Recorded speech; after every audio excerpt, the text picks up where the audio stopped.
di Sultan Agung. Ingin berbincang-bincang sedikit mengenai bisnis abang, Sanaya Tea House ya. Pertama dengan abang siapa? Oke, kenalin saya Wahyu. Jadi saya founder di Sanaya Tea House. Kalau boleh tahu ini bisnisnya milik perseorangan atau bagaimana? Jadi ini dari mulai dibangun ini milik kita pribadi. Nggak ada indikasi di terafiliasi kemana, itu nggak ada. Pure punya kita pribadi. Sejak kapan bisnis ini mulai berjalan? Kalau Sanaya Tea House-nya ini sekitar baru 5-6 bulan nggak. Kalau Tea House. Termasuk Nah, baru. ini termasuk baru. Cuman Sanaya Tea House ini kan salah satu usaha turunan nih. Turunan dari kita ada Sanaya Swarna Dwipa. Nah, kemudian di bawah Sanaya Swarna Dwipa kita ada Sanaya Tea yang fokusnya di produk. Nah, minuman teh termasuk yang kayak di belakang itu. Nah, Sanaya Tea House ini baru muncul karena kita ingin kayak punya tempat bisa orang minum langsung di sini tehnya itu gitu. Begitu.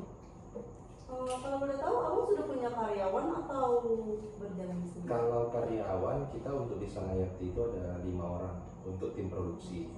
Nah, kemudian kalau untuk pemasaran kita sejauh ini memang belum ya. Belum itu dalam artian mungkin bisa jadi nanti ada.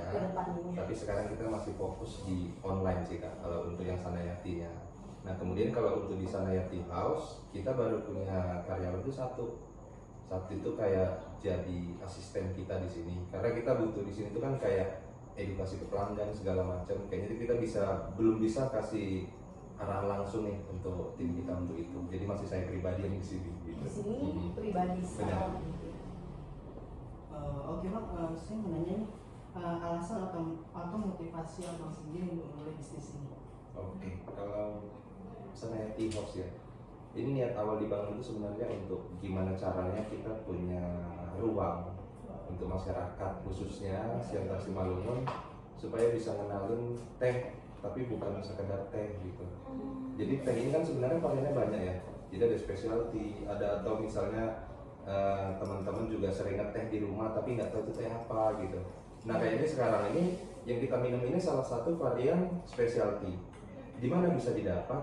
Ya hanya di sini untuk saat ini. Karena apa? Kita fokusnya adalah gimana caranya dari hulu kita coba merawat kebun teh yang aslinya itu milik kita sendiri. Jadi ada beberapa petani lokal yang kita bina, hasil tanamannya kita beli, kemudian kita proses hingga sampai di meja ini hari ini. Memang secara kapasitas produksi belum begitu banyak sih Kak. Cuman kita udah coba ngenalin, fokusnya ke masyarakat adalah gimana caranya kita bisa ngenalin teh dengan kualitas yang baik dan bisa langsung dinikmati di tea house ini gitu. Terus kita termotivasi lagi, kita melihat ya misalnya nih budaya ngeteh itu masih tinggi. Tapi yang disayangkan adalah masyarakat pada umumnya menikmati teh itu bukan teh dengan kualitas yang ya dalam tanda kutip kurang layak lah kita bilangnya, secara kualitas kurang bagus. Nah kita coba edukasi ke mereka bahwasanya orang yang datang ke sini kita kenalin nih, ini ada varian black tea, ada green tea, white tea dan varian-varian lainnya. Nah jadi fokus kita sebenarnya Tea House ini adalah rumah edukasi teh. Siapapun yang mampir ke sini mereka bisa lihat langsung, bisa minum langsung. Inilah teh yang sebenarnya bukan sesungguhnya sih, lebih ke arah inilah teh dengan kualitas yang specialty. Gradingnya lebih tinggi dibanding teh-teh celup seperti yang ada di pasaran gitu. Fokusnya di situ Bang. Dan menurut Abang pribadi nih, kenapa Abang memilih bisnis teh? Kan ada tuh yang lain kayak bisnis boba, jualan boba atau es krim, atau itu jualan kopi ya? Iya benar, banyak sih. Maksudnya gini, banyak sih sebenarnya pilihan bisnis di sektor lain ya. Kategori lain bisa aja misalnya jual jus kayak jual apa segala macam gitu. Nah bisnis ini kan fokusnya di teh itu Sanaya ini sendiri dari 2021 mulai kan Sanaya Tea-nya ya. Nah kenapa Tea House baru muncul di 6 bulan terakhir? Karena sebetulnya memang kita butuh ruang untuk diskusi seperti ini gitu. Nah kalau dibilang kenapa nggak bisnis yang lain banyak pilihan segala macam? Kalau misalnya saya mau pilih jalan kopi misalnya, kopi itu kan dari tahun ya anggaplah 10 tahun ke belakang orang udah berlomba-lomba untuk belajar kopi gitu Bang. Secara pengetahuan atau secara modal, secara relasi bisnis dan lain-lain, mungkin teman-teman yang udah mulai udah lebih paham dan udah lebih siap gitu untuk main di kopi. Nah kemudian saya melihat kayak ada peluang baru di industri teh. kita melihat kayak pabrikan-pabrikan atau misalnya ya kafe-kafe dan lain-lain, belum pernah ada yang berani idealis untuk mengenalin teh secara gamblang gitu. Maksudnya gamblang dalam artian ini loh teh dengan kualitas yang baik, teh yang kita konsumsi itu ternyata teh yang seperti ini loh. Nah itu kan belum ada. Jadi sebenarnya niat kita di awal ngebangun bisnis ini kenapa fokus di teh? Yang paling pertama, Sumatera Utara ini salah satu perkebunan terbesar Kak di seluruh Indonesia. Tahu lah ya, Sidamani, Pak Huto. Itu kan kalau di unit usaha jatuhnya mereka ini di PTPN 4 ya. Nah, kita coba melihat di Pulau Sumatera yang sama di daerah Kayuwaru Jambi, PTPN 6 kalau saya nggak salah, mereka punya beberapa mitra yang fokusnya adalah di specialty. Nah, kita di sini kan nggak ada nih produksi PTPN 4 perkebunan sebesar itu dengan luas area perkebunan seluas itu, yang diproduksi adalah kategori broken tea dengan mesin ortodoks namanya. Jadi hasil produksinya adalah teh hitam dan dia broken tea, teh yang udah pecah-pecah. Terus yang biasa kita konsumsi hari-hari kalau misalnya beli teh Sidamani gitu contohnya, yang ada yang datang kan bubuk teh, ya kita minum pakai gula ya kayak kita minum teh manis biasa gitu. Nah makanya kenapa kita fokus untuk terjun langsung ke dunia industri teh dan fokusnya adalah specialty. Tujuan utamanya adalah untuk mengenalkan ini namanya white tea. Jadi kalau misalnya contohnya, maaf ya, white tea ini kalau misalnya kita lihat secara kasat mata, mungkin sejauh ini susah carinya. Di mana ya beli ini misalnya? Apalagi yang secara indikasi geografis ini asli teh Simalungun gitu. Nah, teh Simalungun yang berasal dari perkebunan teh rakyat yang kita bina, kemudian kita edukasi, kita ajarin cara merawat tanamannya, cara panennya sampai produksi hingga sampai dia layak jual kayak gitu. Bang, ini termasuk tanaman atau teh yang langka nggak sih? Kalau dibilang langka sih enggak bang. Jadi gini, teh ini mau dia, aku coba jelasin pelan-pelan ya. Teh ini kategori spesial itu ada 4 yang umum ya. Jadi yang paling pertama itu ada white tea, yang prosesnya itu hampir tanpa oksidasi namanya. Dia nggak diapa-apain, cuman dipanen, diputih, habis itu disimpan dalam suhu ruang gitu ya selama 3 hari 3 malam, berubah dia jadi namanya silver needle. Kemudian tahap proses kedua namanya green tea. Green tea mungkin kalau orang tahu kayak matcha juga orang mikirnya green tea gitu ya. Tapi sebenarnya kalau green tea yang dia kategori specialty, dia dalam bentuk daun utuh, dia tanpa batang. Kemudian yang ketiga tahapan prosesnya itu ada namanya oolong. Nah oolong ini proses antara green tea dan black tea. Nah yang keempat tadi adalah black tea. Jadi black tea ini kenapa warnanya hitam? Karena dia namanya full oksidasi. Jadi full oksidasi itu dalam artian kayak kita menggongseng itu sampai benar-benar gosong gitu. Nah kalau green tea itu kayak jadi 50%-nya. Jadi dia masih warnanya agak kehijauan, kemudian masih kayak basah-basah gitu kalau diseduh, jadi kayak sepet-sepet. Nah oolong itu antara green tea dan black tea. Nah itulah proses untuk specialty-nya. Semua itu berasal dari satu jenis tanaman yang sama bang. Nama tanamannya adalah Camellia sinensis. Nah cuman Camellia sinensis itu ada 2 varietas kita di Indonesia. Yang paling pertama adalah namanya Asanica, yang kedua itu sinensis. Kalau untuk di industri perkebunan biasanya itu mayoritas yang ditanam Asanica karena mereka butuh kapasitas produksi. Dia tumbuh pucuknya lebih cepat, hasil panennya lebih banyak. Kalau sinensis biasanya dia ditanam hanya di ketinggian ya 1600 mdpl ke atas. Makanya jarang yang mau tanam itu. Secara perawatan lebih susah, kemudian hasil panennya nggak terlalu banyak dibanding si Asanica itu. Gitu. Jadi pada dasarnya teh itu semua dari jenis tanaman yang sama, Camellia sinensis namanya. Dari apa sendiri nih, dari kafe ini konsep atau tema yang ditonjolkan selain teh ada nggak sih bang? Kalau temanya sebenarnya gini ya bang, kita coba lebih melihat tempat-tempat santai atau tempat istirahat di luar ya. Kita nyebutnya ya anggaplah kita sebut kafe atau tempat nongkrong gitu ya. Kita coba bikin beda dari tempat-tempat lain itu yang dari segi pertama itu ketenangan, kenyamanan. Dari mana kita ambil tema itu? Yang paling pertama kita di Saneti House ini mungkin kakak kalau datang ke sini nggak pernah dengar ada musik. Itu yang pertama ya, itu yang pertama. Terus yang kedua mungkin secara lighting, secara suasana, kenapa warnanya kayak apa ya, kayak white warm kayak gini, ini kayak ngebawa suasana kita lagi di rumah gitu. Terus kita konsepin namanya tea house, itu kan kayak rumah teh. Jadi bisa tempat untuk kita ngeteh, bisa tempat untuk dijadikan rumah kedua kita gitu. Jadi kayak kita ambil tema Sanaya Tea House ini adalah rumah untuk jeda dari lelahnya kita beraktivitas. Tempat relaksasi, benar. Jadi kayak kita mikirnya gini, orang kalau misalnya beraktivitas anggap ya dari pagi ke sore, terus kita langsung pulang ke rumah, kita merasa kayak di rumah itu kita bisa istirahat. Nyatanya misalnya nih kita sampai rumah, ternyata karena kita tinggal sama orang tua, suruh cuci piring, suruh segala macam, kita nggak dapat momen-momen kita benar-benar untuk refreshing gitu ya, untuk me time. Jadi ini kayak rumah kedua di mana orang bisa datang memang untuk menenangkan dirinya dan mengistirahatkan pikirannya gitu. Alternatifnya selain mereka bisa cuma duduk tenang, kemudian mereka bisa menikmati teh gitu loh Kak. Jadi teh ini kan filosofinya adalah orang-orang yang butuh kehangatan dan ketenangan. Nggak pernah ada orang minum teh jantungnya berdebar, itu nggak ada. Terus nggak pernah ada orang minum teh susah tidur, itu sejauh ini nggak ada ya. Terus yang ketiga, nggak pernah ada orang ya kita bilang lah minum teh itu kayak mau apa ya aku bilang kayak butuh mabuk sih enggak Bang, tapi kayak lebih ke kita anggap minuman satu lagi ya, minuman yang ya kita sebut kopi misalnya. Kopi yang kadar kafeinnya dianggap orang tinggi dan lain-lain sebagainya. Nah sebenarnya teh ini juga ada kafeinnya tapi nggak setinggi itu karena secara gramasi penggunaannya lebih sedikit, itu aja sih yang bedain. Kemudian ada kandungan namanya L-tanin. L-tanin itu yang ada di kopi. Apa itu L-tanin? L-tanin itu nanti boleh searching masing-masing. Itulah yang membuat kenapa orang selesai minum teh ngerasa nyaman dan tenang. Itu yang nggak ada di semua jenis minuman. Biasanya di teh L-tanin itu tinggi kandungannya. Itu sih dia. Namanya L-tanin. Kayak yang diminum ini.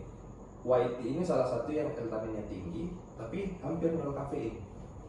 Jadi sama sekali bikin kita relaksasi dan biasanya setengah jam setelah minum atau sejam setelah minum ya benar-benar kayak dibawa tidur enak. Terus kandungan vitamin C-nya tinggi gitu loh.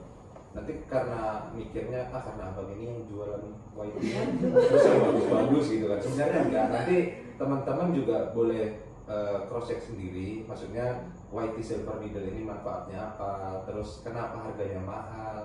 Karena yang saat ini diminum adalah salah satu specialty yang harganya paling tinggi. Di Sanaya Tea sendiri jual varian white tea 1 kilonya itu harganya 2.200.000. Itu uniknya. Jadi mungkin kalau teman-teman jadi kalau teman-teman mikir mungkin ketemu salah satu minuman ya kita sebut misalnya kopi 1 kilo di harga misalnya ya 500.000 misalnya. Mungkin itu udah grade yang lumayan gitu ya. Tapi kalau kita bicara ke teh, 1 kilonya white tea ini harganya 2.200.000. Mungkin bisa dibikin, kalau dia di compare apple to apple, mungkin ya kuantitinya kalau ditaruh di plastik misalnya, 1 kilonya white tea ini banyak kan.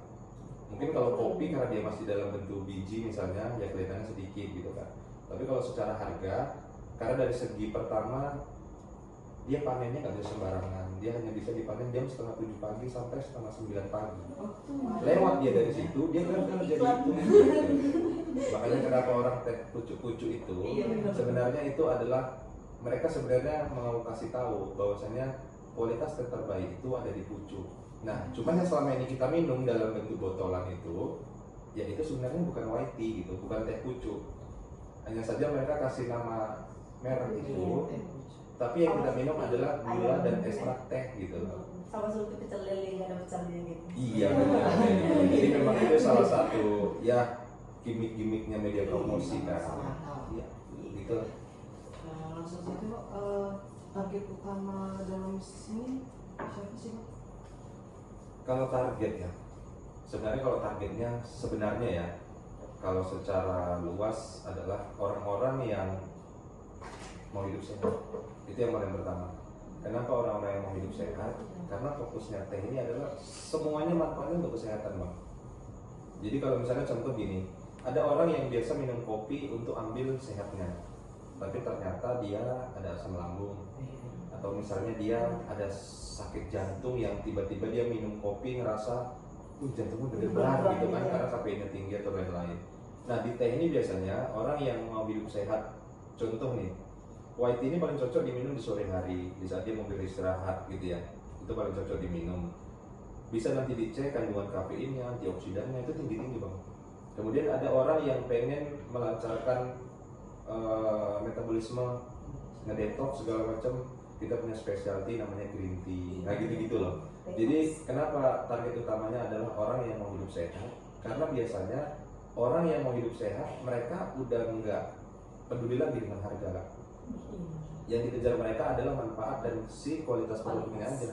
Nah jadi aku nggak bisa kayak, ini maaf bang, aku nggak bisa kayak bikin target, ini harus dibikin tempat nongkrong anak-anak yang hobi main game misalnya, atau ini yang suka live musik nih nongkrong, itu nggak bisa.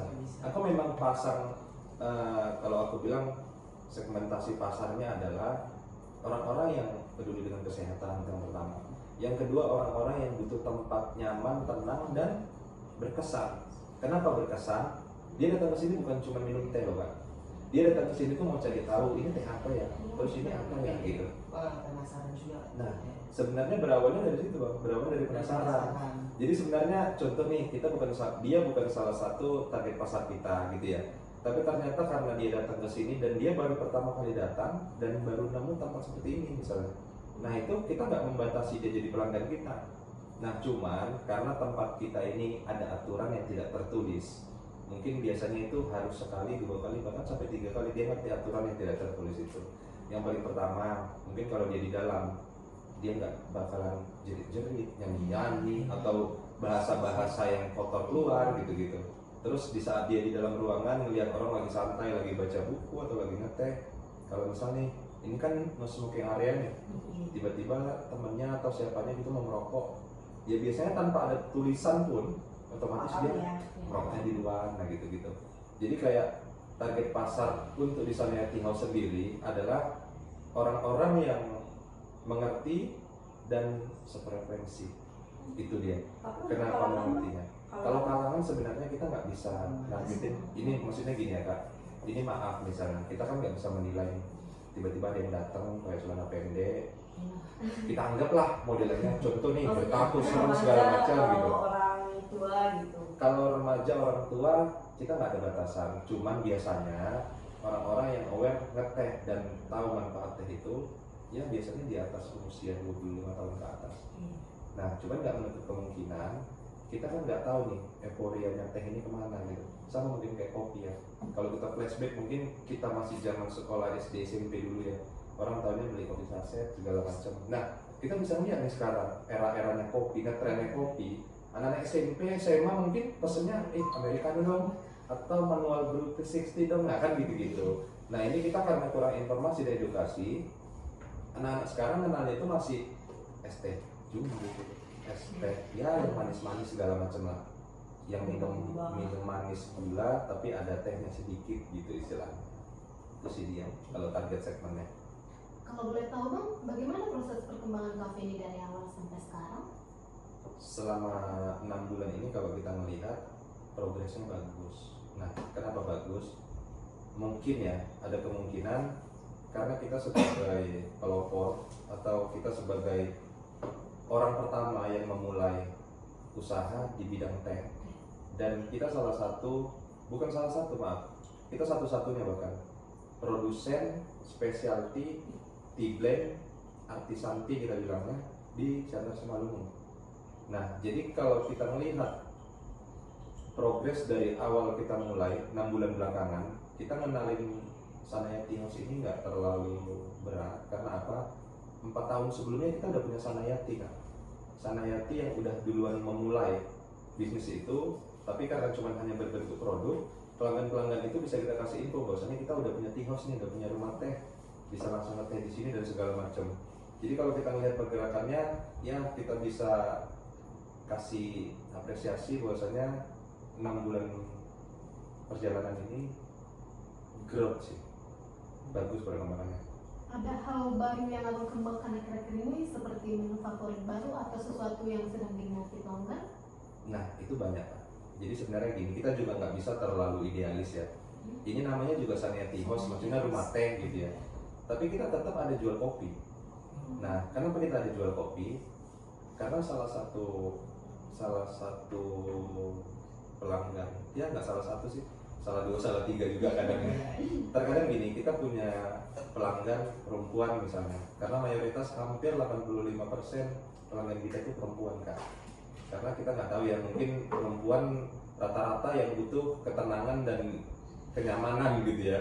Jadi karena pelanggan kita banyak perempuan, kemudian mereka datang ke sini misalnya nih malam minggu datang sama pasangan. Ternyata karena pasangannya nggak tahu menu teh, beliau datang hanya minta kopi.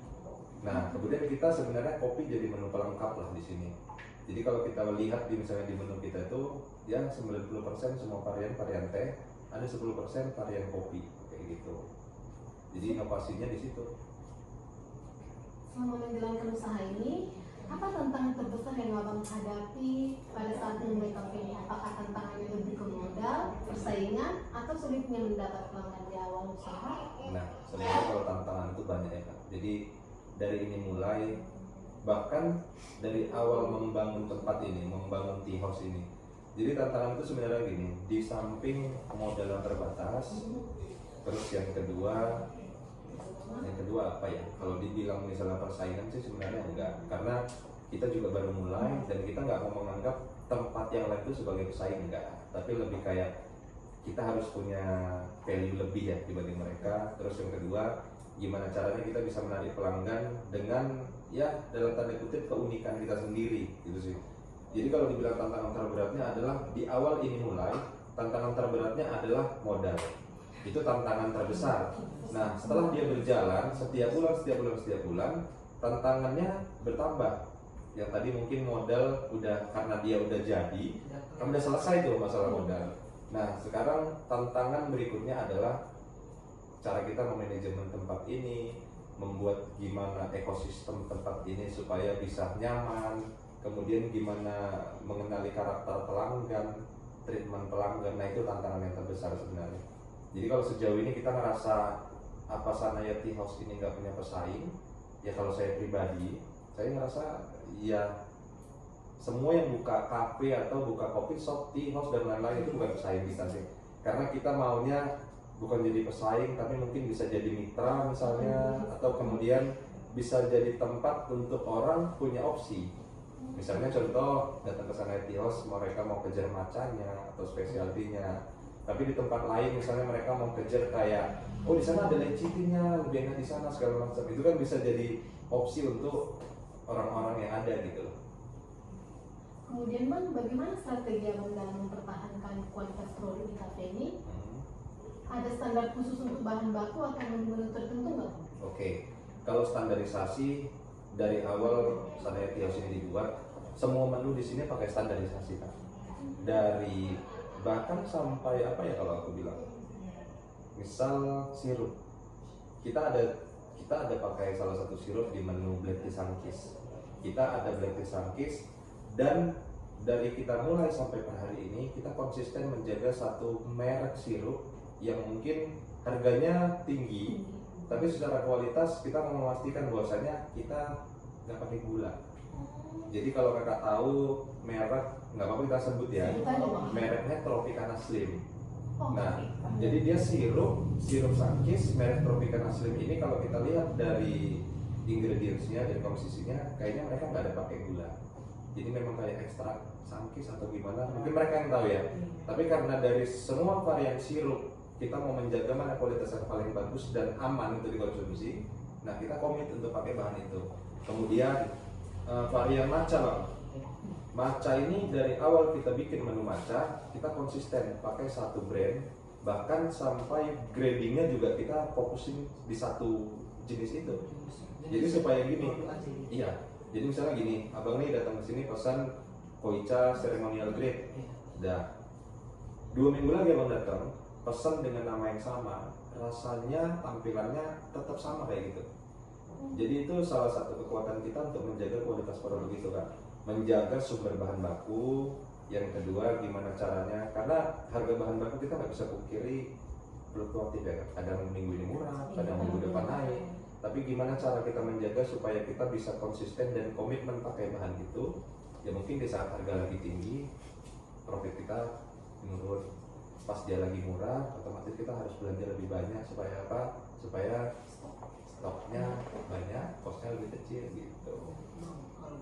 Kalau misalnya lah kita orang-orang itu kehabisan stok atau stok macet, itu ganti ke merek lain atau dikosongkan menu itu? Sejauh ini kita kosongkan, Bang. Kita nggak mau memaksakan kayak gini, banyak mungkin ya. Bahkan dari kopi juga kayak gitu. Misalnya contoh, kopi kita habis nih, ada yang pesan. Ya kalau stok kita habis, daripada kita pakai merek lain, bukan merek yang biasa kita pakai, itu selalu kita kosongin, Bang. Bahkan misalnya contoh matcha kita kan ada dua varian tuh, ada yang seremonial dan ada yang premium. Nah ini keduanya ini semua impor, Bang, nggak ada yang dari lokal gitu loh. Jadi misalnya contoh seremonial baru datang nih hari ini, karena kita belanja kan nggak bisa banyak, belanja itu karena terbatas, kita punya komunitas untuk belanja matcha. Jatah kita itu biasanya cuma 100 gram per 2 minggu. Jadi jatah kita 1 bulan itu cuma sekitar 200 gram. Jadi biasanya di saat 100 gram ini nyampe hari ini, besoknya saya harus pesan lagi kan. Nah, jadi caranya gimana? Karena pengiriman kan mau sampai 10-12 hari kan. Jadi supaya dia sampai, anggaplah ini habis 10-12 hari. Sebelum dia habis, usahakan pesanan kita sebelum itu udah datang lagi. Nah, kemana sempat kejadian kita telat pesan, jadi sempat kosong 3 hari, Bang. Padahal kalau dihitung-hitung secara bisnis kan sayang tuh, bisa aja tiba-tiba pakai merek lain dulu atau entah pakai apa dulu gitu kan. Tapi karena menjaga kualitas produk dan konsistensi rasa, kita biasanya kalau memang habis, lalu kita habis, kita kosong gitu. Benar, kosong. Jadi memang kita sering tuh kalau ada yang pengikut kita di Instagram, itu selalu kita kasih info, misalnya matcha varian ini habis, atau misalnya kombucha stok ini habis, itu selalu kayak gitu, Bang. Jadi tea house ini nggak selalu menunya ready semua, benar. Itu kayak gitu. Dan kalau boleh tahu Bang, untuk omset rata-rata setiap bulannya itu berapa ya Bang? Kira-kira dalam sebulan itu pemasukannya bisa sampai berapa? Nah, kalau untuk tea house-nya aja, ini kita bicara tentang bisnis tea house-nya. Dari kita mulai di bulan 5 awal kalau nggak salah. Sebenarnya di bulan April akhir kita udah mulai, tapi belum kayak soft opening juga enggak sih. Jadi ini kayak buka ya udah buka berjalan aja gitu. Jadi mulai dari bulan 5 itu kalau dihitung sampai di bulan ini, kalau di rata-ratain omset itu sekitar 18-19 juta per bulan. Nah, mungkin ada yang menganggap itu kecil, ada yang menganggap itu besar. Itu relatif lah ya. Cuman kalau saya pribadi menilainya adalah usia bisnisnya masih baru, pelanggan tetapnya belum banyak, yang kemudian menu-menu makanan berat kita nggak ada. Karena selain keterbatasan menu, keterbatasan pelanggan sejauh ini, kita ngerasa omset ini udah besar kalau menurut kita. Tapi kita punya target sebenarnya setiap bulan, kalau bisa target kita sekian. Nah selama 5 bulan berjalan ini belum capai target itu. Jadi saat ini kita masih fokus untuk perbaikan menu tambahan. Yang kedua kita memperbaiki database pelanggan. Yang ketiga kita kayak lagi memperbaiki sistem manajemen internal kita, dari masalah pelaporan stok, terus kemudian pelaporan omset, pengeluaran dan lain-lain. Kita lagi membangun itu sih sebenarnya. Berarti ada rencana untuk menambah produk baru atau inovasi baru ya? Benar, kalau itu benar Kak. Tapi kalau dibilang inovasi juga nggak terlalu banyak, karena apa? Menu minumannya sepertinya sudah banyak. Hanya saja untuk menambah omset, kita kayaknya nanti bakalan penambahan menu paling di makanan gitu. Karena ternyata kita mikirnya orang datang ke sini cuma minum, ternyata orang nongkrong saking lamanya kelaparan gitu kan. Jadi kayaknya kita memang harus ada tambahan ya, makanan-makanan berat lah beberapa. Kalau lagi rame dan sepi nih Bang, biasanya omsetnya beda jauh nggak? Jauh Kak. Jadi kita bikin perbandingan itu di weekend ya. Jadi tea house ini nggak bisa sih dibilang kalau di weekday sepi, nggak juga. Tapi bisa dipastikan Jumat Sabtu Minggu itu adalah hari-hari ramai. Jadi kalau di Jumat Sabtu Minggu itu biasanya omset itu bisa di antara 700 sampai ke 1.300.000 per satu hari. Realisasinya segitu. Jadi kalau target sebenarnya ya jauh di angka itu sih. Jadi kayak itu masih jauh, masih tercapai sekitar 30-40% lah dari target kita. Tapi minimal di weekend itu kita bisa kayak, ya kita juga nggak mulu-mulu, kita lebih ke realistis ya Kak. Tempat paling kita cuma ada sekitar 5, 6, 7, ada 10 meja. Ada 10 meja yang mungkin dari kita buka sampai per hari ini nggak pernah benar-benar full. Jadi misalnya ramai pun ya di sini duduk cuma berdua, di situ duduk cuma berdua, nah gitu-gitu. Tapi suasananya tetap kita jaga supaya itu tetap tenang kan gitu. Nah kemudian karena menu terbatas, makanya pencapaian omset kita yang udah kita targetin itu belum pernah tercapai. Jadi setelah kita analisa, kita breakdown lagi apa masalah-masalahnya, ternyata karena menu kita yang terbatas itu sih kan. Jadi bisa jadi sebenarnya gini aja sih. Contoh misalnya kita mau targetin gimana caranya 1 bulan bisa tercapai 30 juta misalnya. Terus kita mikir gimana caranya otomatis 1 hari harus 1 juta kan. Nah, menu kita di sini harga di rata-rata itu 20 sampai 50 ribu bang. Anggaplah 1 meja duduk 4 orang dengan pengeluaran masing-masing 25 ribu, berarti ada 100 ribu untuk 1 meja. Kita punya 10 meja. 1 hari 10 meja ini terisi aja dengan omset 1 meja 100 ribu. Udah tercapai sebenarnya target kita bang.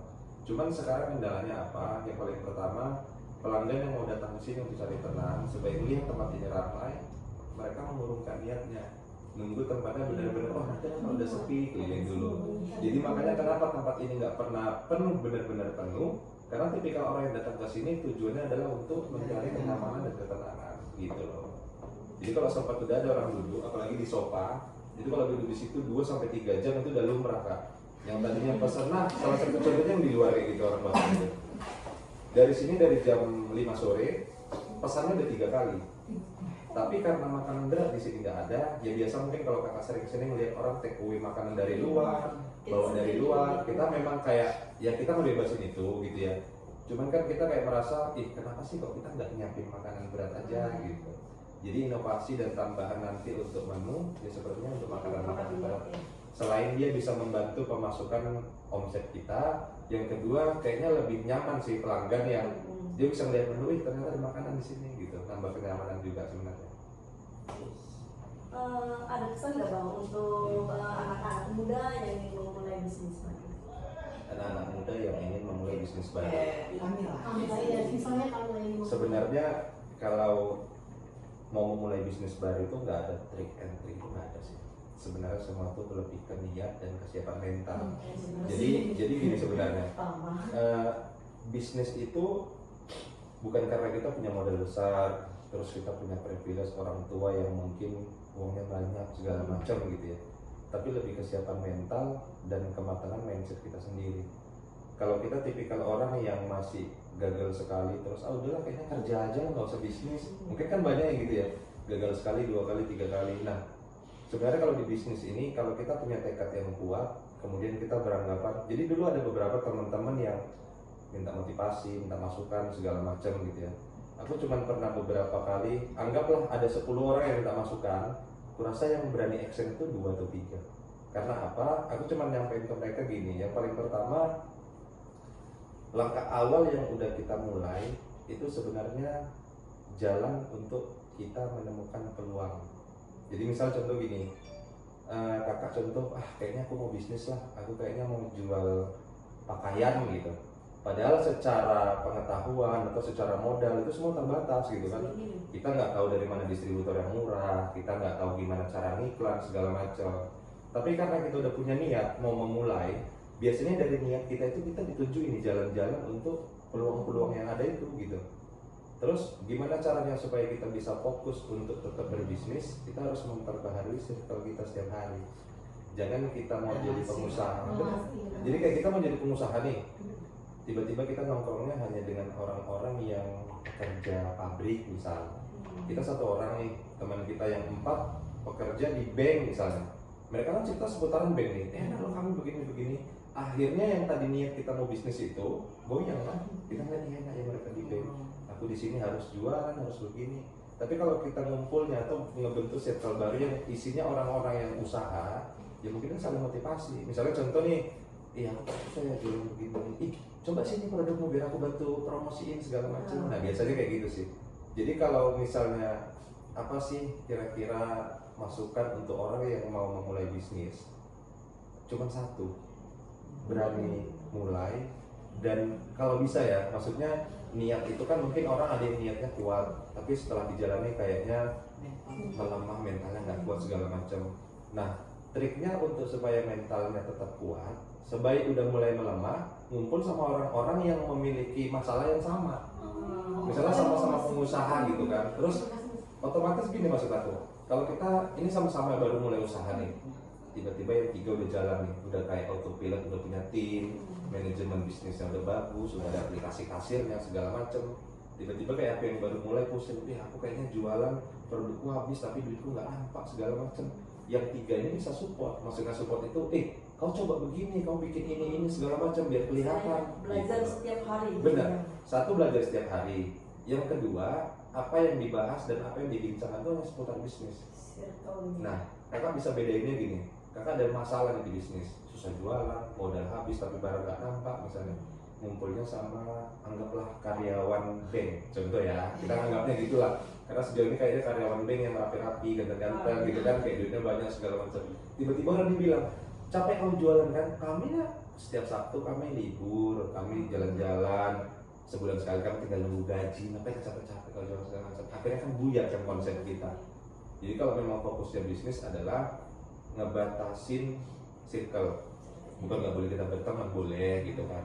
Cuman di saat kita lagi ngedrop, kita lagi kayak ngerasa bisnis ini jalan yang salah misalnya, usahakan cari orang-orang yang memiliki masalah yang sama. Jadi itu biasanya kalau, tapi jangan berdua ya. Kalau berdua karena susah. Akhirnya gini, nggak bisa ada subsidi silang pikiran. Iya, benar. Jadi kalau kita curhat soal bisnis dan sama-sama orang yang sedang gagal misalnya, itu nggak akan dapat solusi. Usahakan tak bertiga atau berempat. Bahkan lebih menariknya adalah kita mulai bisnis kalau bisa masuk ke komunitas-komunitas.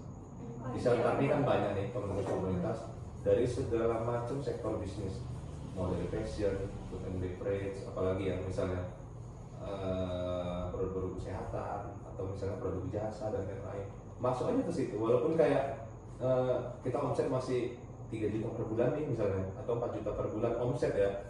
Terus kita gabung dengan orang-orang yang usahanya udah franchise. Contoh misalnya nih, Sanayati ini kan baru nih, tapi berusaha gimana caranya bisa masuk ke circle orang-orang yang punya usaha seperti contoh Mahasiswa misalnya ya, terus Ayam Geprek Idola, terus kayak pengusaha-pengusaha yang punya Cimbelaras. Itu kan kita udah bilangnya omset mereka yang udah ratusan, bahkan mungkin udah pegang uang MM-an kan gitu.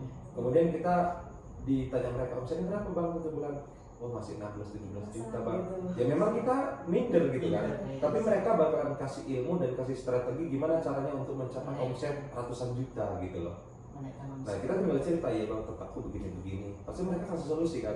Oh coba gini tempatnya dilebarin atau di lantai 2 atau pindah tempat yang lebih luas. Nah gitu-gitu. Tapi coba kita ngumpulnya sama kepala cabang perbankan lagi misalnya, yang setiap bulan duduk-duduk tinggal nunggu 25-30 juta. Otomatis kan dia nggak bisa ngasih motivasi dan cara kita untuk ngomset itu gitu. Jadi masukannya adalah itu tadi yang pertama, niatnya dikuatin, mentalnya dikuatin, batasin circle kita berteman dan lain-lain. Kemudian pesannya adalah kalau sudah dimulai harus dilanjut jalannya. Jangan setengah-setengah. Jangan gini, boleh melihat ke belakang tapi jangan mundur. Melihat ke belakang itu kalau bisa untuk memotivasi gini. Iya, aku udah dari sana udah mulainya, udah sampai di sini. Di mana sih ujungnya gitu. Sama kayak sekarang lagi. Ini sebenarnya aku mau nangis cerita ya kan. Tapi kayak aku udah sampai di sini gitu. Karena ya kita flashback ya 2021 mulai fokus di tech. 2020 dulu kayaknya kerja enak gitu ya, setiap bulan menerima gaji segala macam. Di 2021 itu kayaknya memperjuangkan usaha yang belum punya pasar, kemudian modal terbatas, COVID pula, kan gitu waktu itu ya. Kemudian anak baru lahir, jadi Sanaya ini nama anak pertama kan. Ini nama anak pertama, nama dia ada, nama Sanayati udah ada sebelum dia lahir. Jadi alasan itu dulu resign dari perusahaan untuk fokus bisnis adalah si Sanaya ini. Jadi kalau cerita-cerita keren itu gini, usia Sanayati atau Sanaya Suwarna Dwipa itu sama usianya sama anakku yang sekarang. Jadi anakku sekarang udah TK ya, dia udah masuk TK, dan Sanaya ini udah punya 2 lini bisnis. Dan kemudian gimana cara memperjuangkan dan gimana cara mengembangkan Sanaya ini, ya sama aku merawatnya kayak merawat anak sendiri. Keren ya. Jadi itu kayak memotivasi aku gini, aku ngurusin anakku, kemudian aku membesarkan dia dengan harapan dan mimpi yang besar pastikan. Ini anakku mudah-mudahan jadi inilah gitu. Kemudian aku punya bisnis yang namanya sama nih, Sanaya juga. Jadi pengen anakku ini harus besar dan punya mimpi yang besar, sama kayak halnya aku punya mimpi dengan bisnisku ini. Gitu. Jadi perjuangan itu kayak aku menghidupi anak, tapi dengan nyawa yang beda lah gitu. Yang satu memang nyawa hidup yang bisa kita sayang-sayang segala macam, yang satu kita harus punya trik dan cara gimana supaya berkembangnya sama gitu sih. Itu aja Kak. Oke, mungkin sekian bincang-bincang Ini kita di nggak terasa ya? Iya. Sambil berbisit kayaknya. Terima kasih banyak atas waktunya Sama-sama, ya, Pak. Bang. Oke, thank you sudah mampir ke Bermatek kita.